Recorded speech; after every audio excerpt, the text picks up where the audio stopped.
আজকে আমি শেয়ার করব কাঁচা আমের মিষ্টি চাটনি। গরমকালে আমাদের প্রত্যেকের প্রিয় একটি ট্র্যাডিশনাল বাঙালি রেসিপি। সুইট অ্যান্ড স্পাইসের পারফেক্ট ব্যালেন্স এটা তৈরি করা হয়। আমি বিদিতা, আপনারা দেখছেন বিদিতার কিচেন। আপনাদের সবাইকে আমার ওয়ার্ম ওয়েলকাম।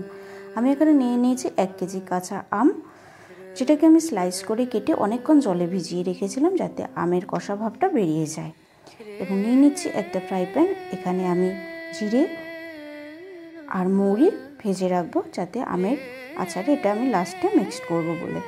এটাকে আমি হালকাভাবে ভেজে নেব এবং এটাকে আমি লো ফ্লেমেই করব যাতে মশলাটা পুড়ে না যায়।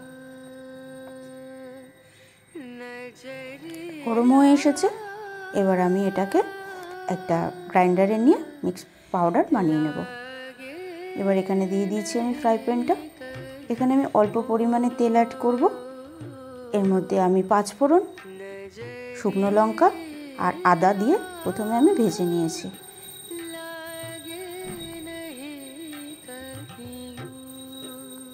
এবার এতে আমি কাঁচা আমগুলোকে অ্যাড করে দিচ্ছি।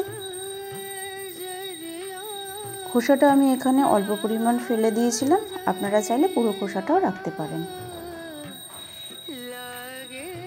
এটাকে আমি হালকা হাতে নেড়ে নেব।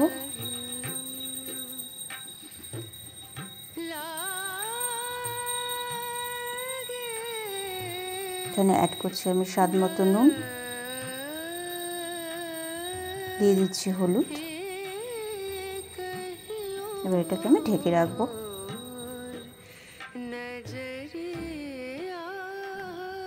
সাথে অ্যাড করে দিচ্ছি একটা কাঁচা লঙ্কা।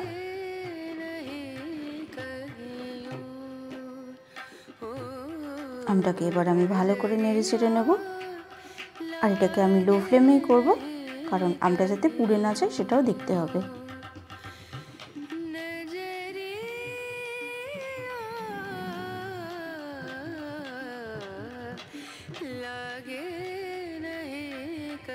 এখানে আমি দিয়ে দিচ্ছি 1/2 চামচ জিরের গুঁড়ো,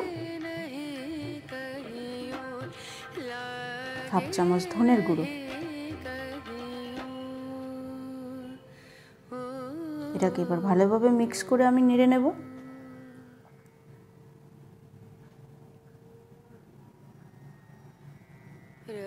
এবার আমি দিয়ে দিচ্ছি অল্প পরিমাণ চিনি। এখানে আমি চিনি বেশি ব্যবহার করব না। এখানে আমি ইউজ করব পাটালি গুড়। গুড়টাকে আমি ভেঙে দিইনি, কারণ গুড়টাকে আমি দিয়ে দিয়েছি যাতে আস্তে আস্তে গুড়টা মেল্ট হয় এবং তার সাথে আমটাও যাতে সেদ্ধ হয়ে যায়। এবং গুড় আর চিনির সংমিশ্রণে কী হবে, সেখান থেকে হালকা পরিমাণে জলও বেরিয়ে আসবে। গুড়টা গলেও গেছে এবং দেখুন এখানে অনেকটা পরিমাণে জল বেরিয়ে এসছে। এটা আমি লো ফ্লেমেই করব।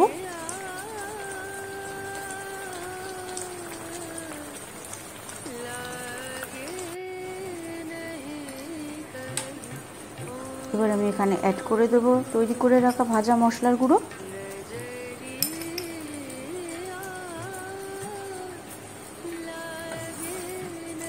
ঠিক আমি ভালো করে মিক্স করে আবারও নেড়ে নেব।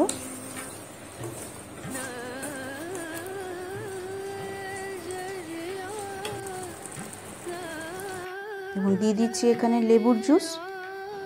দিলে কি হবে, এখানে আমের স্বাদটাও ভালো হবে আর কালারটাও দেখতে ভালো আসবে। ভালো লাগলে অবশ্যই রেসিপিটা বাড়িতে একবার ট্রাই করবেন। লাইক করবেন, কমেন্ট করবেন, সাবস্ক্রাইব করবেন। অলরেডি যারা সাবস্ক্রাইব করে দিয়েছেন তাদেরকে আমার অসংখ্য ধন্যবাদ। আবার দেখা হবে। ভালো থাকবেন, সুস্থ থাকবেন। Thanks for watching.